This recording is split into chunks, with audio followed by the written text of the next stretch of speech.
بسم اللہ الرحمن الرحیم۔ قرآن کا سلیس ترجمہ اور تفسیر ہم شروع کرنے والے ہیں۔ اس حوالے سے ضروری بات آپ یہ سمجھیں کہ جو عوام الناس یہ سمجھیں، یہ چاہیں کہ ہم قرآن کو سمجھیں کہ اللہ رب العزت ہم سے کیا مطالبہ کر رہا ہے، ایک یہ بات ہے۔ اور ایک بات یہ ہے کہ ہم قرآن سیکھ کر اوروں کو سکھائیں، یہ دو باتیں الگ الگ ہیں۔ تو قرآن میں اللہ رب العزت ہم سے کیا کہہ رہا ہے، یہ کام آسان ہے۔ ایک عالم دین کے پاس آپ بیٹھیں، اس کے دروس میں بیٹھیں، یا کسی نیک عالم سے مشورہ کر کر جو آپ کے قریب ہو، وہ آپ کو ایک اچھی سی تفسیر بتا دے گا اردو میں، وہ آپ سٹڈی کریں عالم کے مشورے کے ساتھ ساتھ۔ اور ایک قرآن کو سمجھ کر آگے لوگوں کو سمجھانا۔ وَلَقَدْ يَسَّرْنَا الْقُرْآنَ لِلذِّكْرِ فَهَلْ مِن مُدَّكِرٍ، قرآن کو ہم نے آسان کر دیا لِلذِّكْرِ۔ اس کے دو ترجمے ہیں، تین نہیں ہیں۔ نمبر ایک، للحفظ، قرآن حفظ کے لیے آسان ہے، 6 سال کے بچے حافظ بن جاتے ہیں۔ اور اس سے نصیحت حاصل کرنا اس کے لیے آسان ہے۔ لیکن قرآن ناظرے سے پڑھنا 1 سال، تجوید 2 سال، اور اس کو سمجھنا اس طرح کہ سمجھاؤ، اس کے لیے 10 سال میٹرک کے بعد۔ حتیٰ کہ وہ لوگ جو اہل لسان ہیں، ان کی لینگویج عربی ہے، حتیٰ کہ حرمین شریفین کے ائمہ کرام وہ علماء ہیں اور حافظ ہیں، وہ عربی جانتے ہیں، سمجھتے ہیں، مادری زبان ہے، وہ کیوں 10 سال پڑھتے ہیں مدرسے میں ان کے ہم مدارس سے؟ جس طرح انجینئرنگ کالج ہوتی ہے، جس طرح انجینئرنگ کالج ہوتا ہے یا میڈیکل کالج ہوتا ہے، اسی طرح دینی مدارس، اس میں وہ پڑھتے ہیں، محنت کرتے ہیں، یاد کرتے ہیں، سر ہلاتے ہیں، عربی جانتے ہیں۔ کیوں؟ کیا پڑھتے ہیں وہ؟ ائمہ حرمین نے کیا پڑھا ہے؟ 10 سال وہ کیا پڑھتے رہے؟ عربی تو جانتے ہیں۔ لہذا یہ جملہ بھی غلط ہے۔ اشتہارات لگتے ہیں اسلام آباد میں، آؤ عربی سیکھیں، قرآن کو سمجھیں۔ اللہ اکبر۔ اور عرب والے 10 سال علم حاصل کریں۔ پھر تمام اہل لسان جو عربی ہیں وہ قرآن کو خوب سمجھتے ہوں گے، یا جو انگلش لٹریچر ہے، ڈاکٹری کی جتنی کتابیں ہیں، بکس ہیں، تو کیا لندن والے ڈاکٹر نہیں بنتے ہیں؟ فن کو صاحب فن سے سیکھنا ہے، اس کو آپ سمجھیں۔ تو قرآن آسان ہے کس کے لیے؟ میں نے بتا دیا۔ قرآن کسی عالم سے آپ سنیں اور کسی تفسیر سے آپ سمجھیں، ٹھیک ہے، لیکن آگے آپ پڑھائیں تو سب سے پہلے تو قرآن کی سپیچ اور سپیک ٹھیک ہو۔ انگلش کی سپیچ اور سپیک انگریزوں کی طرح، قرآن کی سپیچ اور سپیک عرب کی طرح۔ 98% لوگوں کی تلاوت ہی غلط ہے۔ آگے پھر اس کے بعد کیا سیکھنا ہے کہ قرآن ہم سمجھیں، لوگوں کو سمجھا سکیں۔ اس کے لیے ضروری ہے صرف، نحو، علم ادب، عربی، یہ 3 چیزیں پہلے ضروری ہیں۔ جس طرح ہی گوز ٹھیک ہے، ہی گو غلط ہے، وی گوز غلط ہے، وی گو ٹھیک ہے۔ کیوں؟ گرامر کی بات ہے۔ تو اسی طرح یہ جو 3 چیزیں ہیں، اس کا علم آپ نے حاصل کرنا ہے پہلے پہل۔ قرات بھی الگ، اور صرف، نحو اور عربی۔ بہت سارے عوام الناس سے میں نے سنا کہ ہم کو قرآن کا ترجمہ سیکھنا چاہیے، تفسیر سیکھنی چاہیے، ٹھیک ہے، اچھا جذبہ ہے۔ عالم کے سامنے بیٹھیں، سبحان اللہ، تفسیر پڑھیں، سبحان اللہ، لوگوں کو آپ سمجھائیں، اس کے لیے آپ کو ٹائم دینا پڑے گا۔ اس کی مثالیں میں نے آپ کو دے دی۔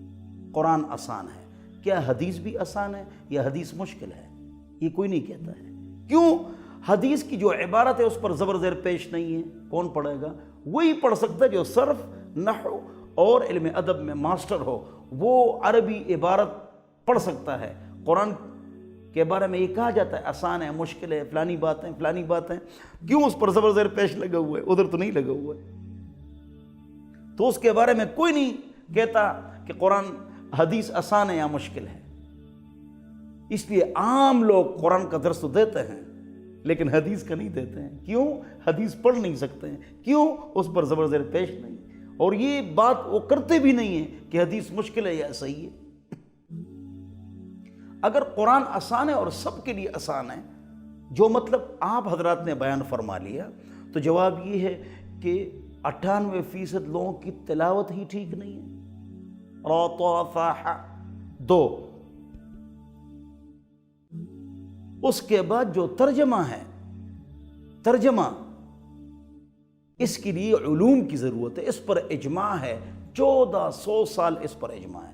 مفسر قرآن ابن عباس رضی اللہ عنہما، گوگل میں ان کو ڈال دیں، ان کی ہسٹری آپ پڑھیں کہ ایک ایک آیت کے لیے، اس کے مطلب کے لیے، اس کے شأن نزول کے لیے، اس کے ناسخ منسوخ کے لیے اس نے کتنا سفر کیا ہے صحابہ کے پاس، صحابہ کا انتظار کیا ہے، انہیں اس کے لیے علم حاصل کیا ہے۔ اور ہم جی قرآن سب سمجھ سکتے ہیں اگر ایک عالم سمجھائے یا تفسیر پڑھائے، لیکن اگر آپ قرآن سمجھانا چاہیں اس کے لیے آپ کے پاس علوم ضروری ہے۔ کتنے بڑے ہیں ابوبکر رضی اللہ عنہ، فرماتے ہیں ای سماء تظلنی و ای ارض تقلنی ان اقول فی القرآن شیئا ما لم اعلم به۔ کون سا آسمان مجھے سایہ دے گا، کون سی زمین مجھے جگہ دے گی کہ میں قرآن میں کوئی ایسی بات کہوں جس کا مجھے علم نہ ہو۔ ابن عباس رضی اللہ عنہما فرماتے ہیں الاتقان من قال فی القرآن شیئا، یہ بڑے مفسر قرآن اصوابہ میں، جس نے قرآن میں کوئی بات کہی وہ اصوابہ، اور ٹھیک بات کہی، سنو، لیکن بغیر علم، مطلوبہ علم جو قرآن کے لیے اس کے پاس نہیں ہے، فقط اخطأ، اس نے ٹھیک بات کی لیکن غلط کیا۔ ہمارے پیارے آقا نامدار محمد مصطفیٰ صلی اللہ علیہ وسلم فرماتے ہیں من قال فی القرآن شیئا من فسر القرآن برأیہ فقط کفر۔ جس نے قرآن کی تفسیر اپنے دماغ سے، رائے سے کی، قرآن کی تفسیر قرآن سے، قرآن کی تفسیر حدیث سے، قرآن کی تفسیر آثار صحابہ تابعین تبع تابعین سے، اجماع، وہ ہے تفسیر۔ اپنی عقل سے قرآن کے خلاف یا حدیث کے خلاف یا اجماع کے خلاف، وہ تفسیر بالرائے، اور یہ کفر ہے۔ صحابہ ڈرتے ہیں، ہم نہیں ڈرتے ہیں۔ تو قرآن کا ترجمہ اگر آپ نے سیکھنا ہے تو یہ علوم آپ نے پہلے سیکھنے ہیں، تب جب آپ کسی کو پڑھانا چاہیں، خود عالم کے سامنے بیٹھ جائیں، پھر آپ سیکھ سکتے ہیں کہ کیا سیکھ سکتے ہیں؟ یہ کہ پاک رب کیا ارشاد فرما رہا ہے اور ہم کو کس بات پر عمل کرنا چاہیے، یہ آپ سیکھ سکتے ہیں، قرآن کو یاد کر سکتے ہیں، قرآن سے آپ نصیحت حاصل کر سکتے ہیں۔ بیان کرنا تفسیر، اس کے لیے علم کی ضرورت ہے، اس کے لیے علوم کی ضرورت ہے، اور اس پر تمام مفسرین کا اجماع ہے، تواتر ہے، اس میں اختلاف ہی نہیں ہے۔ لہذا جو قرآن ہم شروع کرنے والے ہیں، جس کی تفسیر ہم شروع کرنے والے ہیں، ہر آدمی کو چاہیے کہ اس کو، یہ جو میں نے ابھی تفصیل سے بات کی، اس کو سمجھیں۔ جب تک آپ یہ سمجھیں گے نہیں، آپ کا خواب شرمندہ تعبیر نہیں ہوگا۔ اللہ ہم سب کو سمجھ عطا فرمائے، اللہ ہم سب کو عقل عطا فرمائے۔ اگلی بات یہ ہے کہ آپ ڈاکٹر ہیں، وکیل ہے، پروفیسر ہے، لیکچرر ہے، جیولوجسٹ ہے، ٹھیک ہے، آپ عالم بن سکتے ہیں۔ میرے پاس 75 ایسے افراد عالم بن گئے۔ صبح 7 سے 9 یا مغرب تا عشاء آؤ، یہ علوم پڑھو، سیکھو انشاءاللہ صاحب۔ ایک مثال دیتا ہوں، ایک ساتھی تھے، وہ قرآن کا درس دیتے تھے، لیکن انہوں نے یہ علوم حاصل نہیں کیے تھے۔ میں نے کہا یہ علوم حاصل کرو، انہوں نے کہا اس کی ضرورت نہیں ہے۔ میں نے کہا دیکھو میرے پیارے بھائی، اس کا کیا ترجمہ ہے؟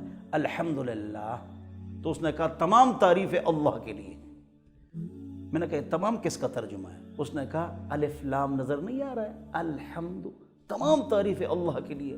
تو میں نے کہا اس کا کیا ترجمہ ہے؟ القلم لزید، کہہ رہے قلم زید کے لیے ہے۔ میں نے کہا یہاں بھی الف لام ہے، کہو نا تمام قلمیں زید کے لیے ہے، بولو دونوں جگہ الف لام ہے۔ بس وہ خاموش ہو گئے۔ میں نے کہا آپ سنو، آپ کو بھی سمجھا رہا ہوں، قرآن کے لیے علوم کی ضرورت یہاں آپ سمجھیں۔